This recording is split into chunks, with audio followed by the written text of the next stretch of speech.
Choisis la vie.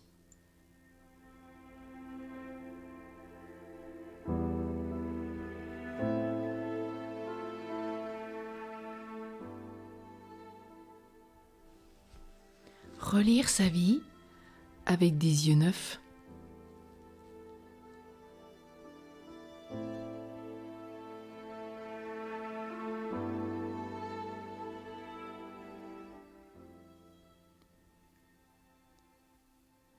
Ce n'est ni tricoter sans arrêt les mêmes pensées négatives, ni se lamenter sur son sort. Relire ma vie, c'est revoir tous les événements difficiles, les passages douloureux que j'ai refusés parce que cela me paraissait injuste. J'ai dit non à cet abandon, non à ce handicap, non à cette maladie, non à cette mort, non à cette médisance. Relire sa vie, c'est revoir tous les non et petit à petit les transformer en oui. Les blocages psychiques et physiques viennent de nœuds inconscients que sont les refus. Et bien souvent, les blocages psychologiques entraînent des blocages physiques.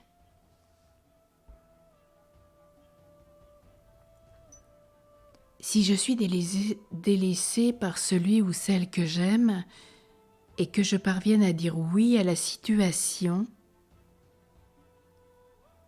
non seulement je libère l'autre à qui j'en veux ou que je veux retenir, mais avant tout, c'est moi que je libère.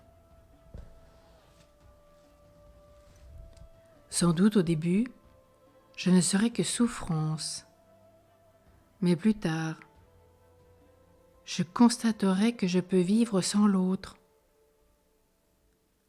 alors que je ne me croyais anéanti, sans valeur.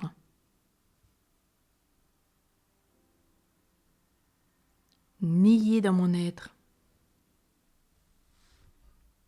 Et puis, je laisserai s'épanouir mon indépendance intérieure qui n'existait pas vraiment jusque-là.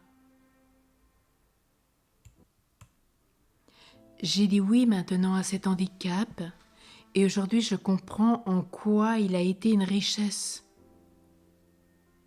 puisqu'il me rend plus disponible pour écouter, accueillir les autres.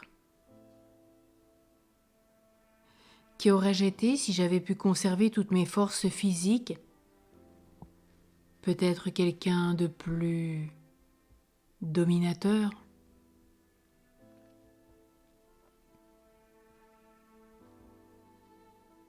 Je dis oui à la mort de cet être cher qui a ouvert mon cœur ou qui m'a permis de faire un autre choix de vie.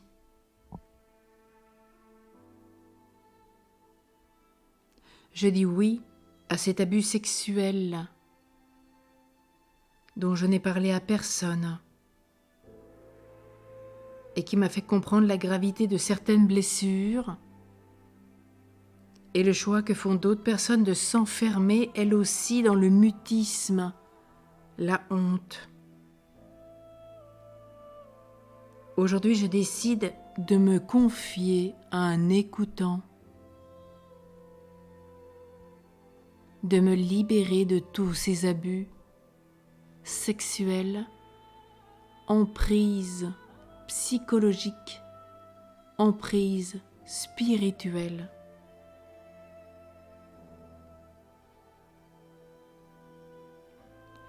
Je dis oui à ce cancer qui me fait découvrir le bonheur tout simple d'être vivant.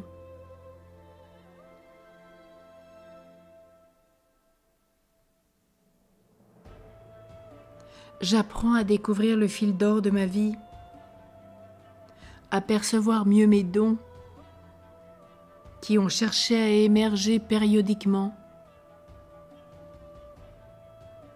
J'apprends à retourner la vision pessimiste et triste de mon existence comme on retourne un gant et je vois l'autre côté de ma vie.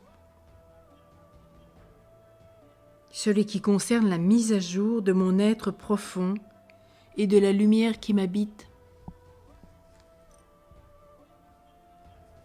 Je dis oui à Jésus aujourd'hui, qui marche avec moi, quelle que soit la situation, la difficulté, l'épreuve, la souffrance.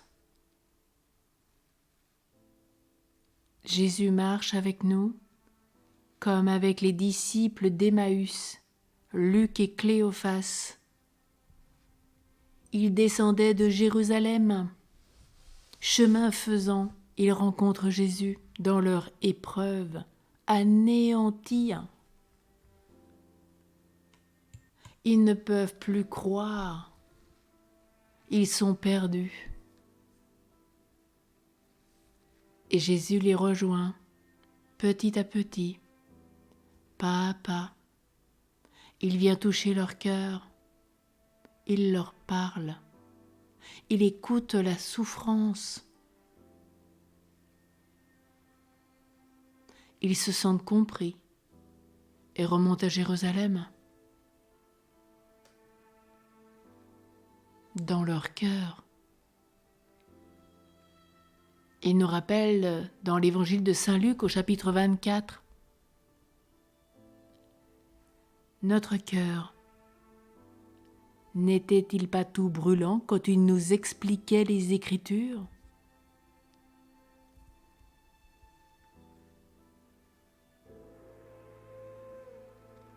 Et aujourd'hui, Jésus nous parle, il nous rejoint. Et face à l'épreuve que nous vivons, nous lui parlons.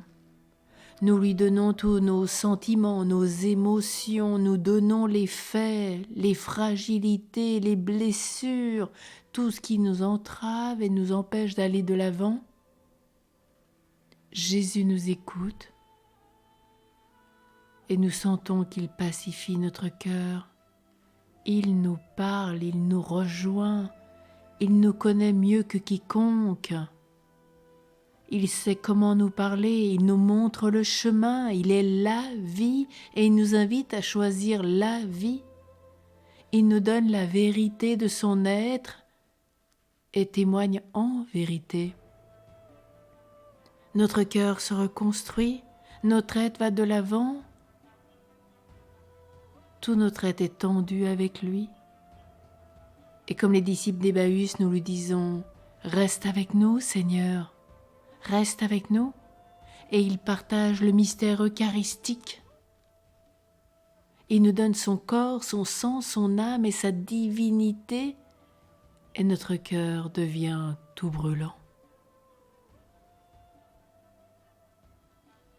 Alors aujourd'hui, méditons et reméditons les disciples d'Emmaüs, Luc 24.